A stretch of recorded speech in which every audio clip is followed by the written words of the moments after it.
Assalamualaikum warahmatullahi wabarakatuh. Baik semuanya, ada quotes yang berkata, jika kamu gagal dalam mempersiapkan, bersiaplah untuk gagal. Untuk itu, di sini saya telah mempersiapkan materi yang akan saya jelaskan melalui video ini. Semoga dengan apa yang nantinya saya jelaskan dapat menambah ilmu pengetahuan kita semua. Perkenalkan, nama saya Muhammad Ridho Insani dengan NIM B1A124330 dari kelas A Prodi Ilmu Hukum Fakultas Hukum Universitas Jambi. Di sini saya akan menjelaskan bab 9, yaitu materi tentang teori unsur-unsur negara menurut buku Profesor Abu Daud Busro, SH, pada mata kuliah Ilmu Negara. Adapun video ini saya buat yaitu sebagai pemenuhan tugas akhir mata kuliah Ilmu Negara semester 1 yang diampu oleh Bapak Budi Ardianto, SHMH.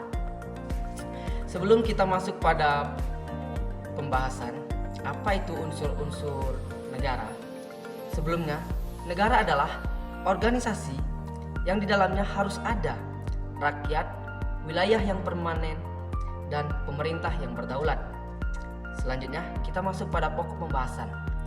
Yang dimaksud unsur-unsur negara adalah hal-hal yang menjadikan negara itu ada atau hal-hal yang diperlukan untuk terbentuknya negara.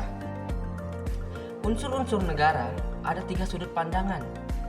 Yang pertama, unsur-unsur negara secara klasik atau tradisional. Yang kedua, ada unsur-unsur negara secara yuridis, dan yang ketiga, ada unsur-unsur negara secara sosiologis.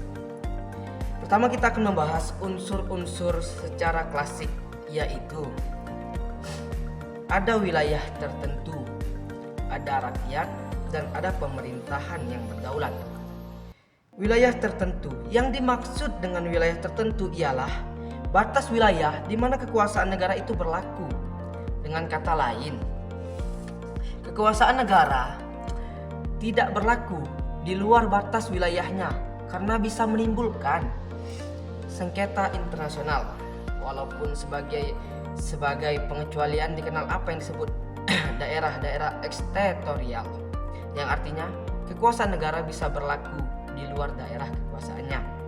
Mengenai batas wilayah negara, orang tidak dapat melihat dalam Undang-Undang Dasar Negara, tapi merupakan ketentuan dalam perjanjian traktat antara dua negara atau lebih yang berkepentingan dan biasanya merupakan negara tetangga. Penentuan dalam Undang-Undang Dasar hanya suatu peringatan saja bahwa negara mempunyai wilayah yang berbatas. Selanjutnya, untuk unsur-unsur negara, Gerge Jelinek berpendapat unsur wilayah dapat pula dipandang dari segi negatif atau pula juga dipandang dari segi positif. Pengertian dari wilayah dari segi negatif, pengertiannya tidak ada organisasi kekuasaan lain yang berpengaruh di atas wilayah tertentu itu, kecuali dalam hal ini adanya perjanjian tertentu, susunan negara serikat, negara protektorat, di mana negara yang lemah menyerahkan kekuasaan tertentu kepada negara yang lebih kuat, dan yang selanjutnya negara yang kalah dalam berperang. Negara dari segi positif adalah setiap orang yang berada di atas wilayah tertentu itu tunduk kepada penguasanya.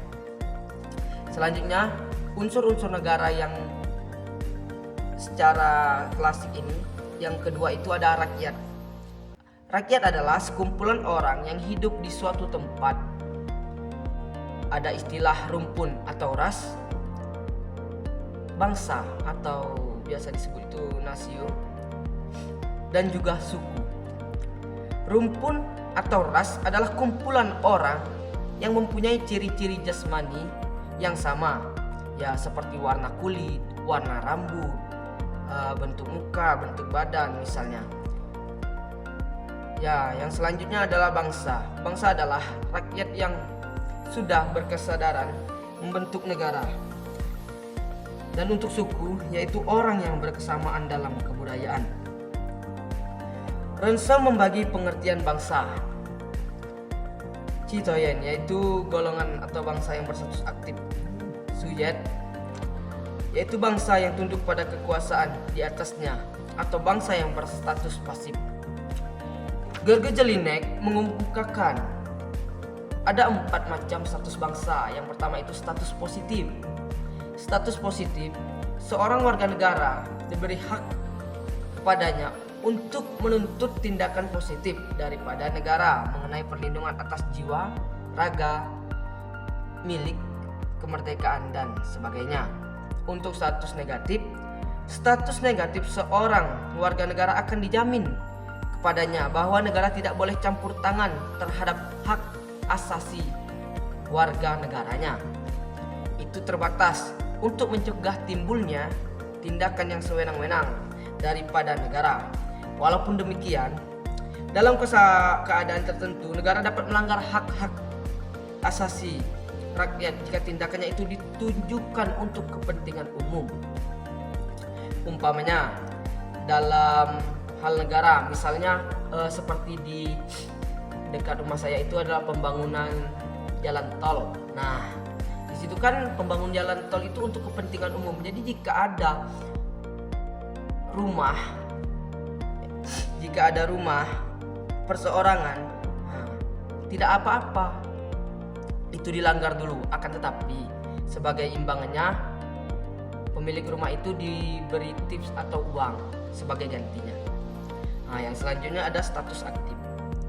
Menurut Gerge Jelinek, status aktif memberi hak kepada setiap warga negaranya untuk ikut serta dalam pemerintahan. Dan yang keempat itu ada status pasif. Status pasif merupakan kewajiban bagi setiap warga negaranya untuk mentaati dan tunduk kepada segala perintah negaranya. Mengenai hal kewarganegaraan, ada 2 asas yang diterapkan oleh suatu negara. Yang pertama itu asas ius sanguinis, adalah suatu asas di mana seseorang menjadi warga negara berdasarkan keturunan.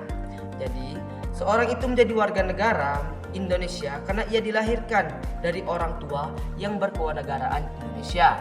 Ya, yang kedua itu ada ius soli, adalah suatu asas di mana seorang itu menjadi warga negara berdasarkan tempat kelahirannya. Jadi seorang itu menjadi warga negara Indonesia bila ia dilahirkan di wilayah Indonesia. Nah, yang terakhir, unsur pemerintahan yang berdaulat.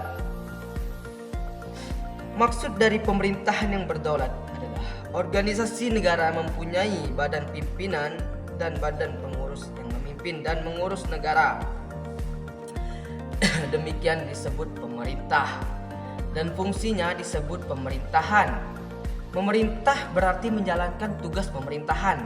Nah, di sini kita perlu tegas kawan-kawan untuk membedakan apa itu pemerintah dan apa itu pemerintahan. Dalam arti yang luas, pemerintah adalah keseluruhan dari badan organisasi pengurus negara dengan segala organisasi, segala bagian-bagiannya dan segala pejabat-pejabatnya yang menjalankan tugas negara dari pusat sampai pelosok-pelosok daerah.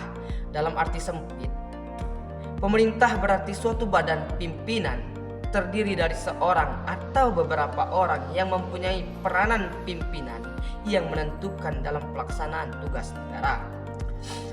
Fungsi pemerintahan dalam arti luas meliputi 3 bidang, yaitu legislatif, eksekutif, dan yudikatif.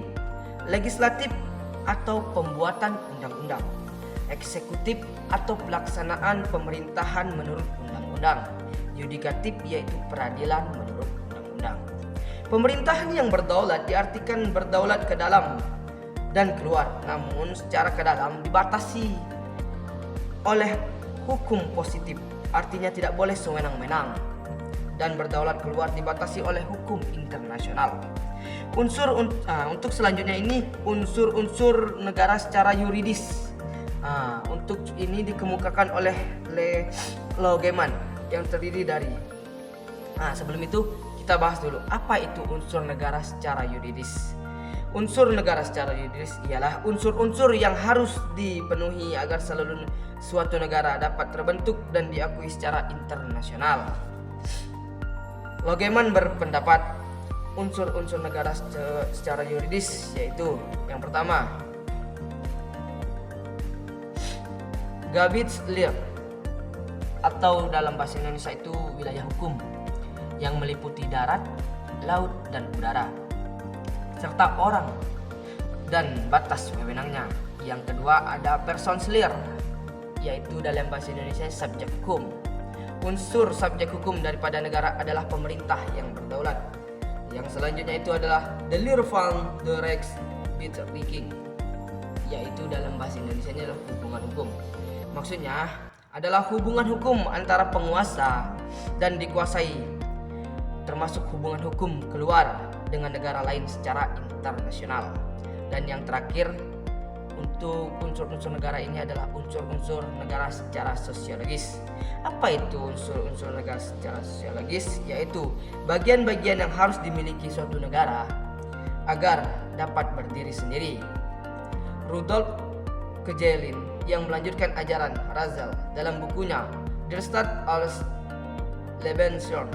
Menurut beliau, unsur-unsur negara itu adalah yang pertama faktor sosial yang meliputi unsur masyarakat, unsur ekonomis, dan juga unsur kultural. Yang kedua ada faktor alam yang mempengaruhinya, yaitu unsur wilayah dan juga unsur bangsa. Baik, cukup sekian video penjelasan dari saya tentang teori unsur-unsur negara. Semoga video yang saya buat ini dapat bermanfaat dan menambah wawasan bagi kita semua. Jikalau ada kekurangan dan kesalahan, saya mohon maaf. Saya akhiri. Wabillahi taufiq wal hidayah. Wassalamualaikum warahmatullahi wabarakatuh.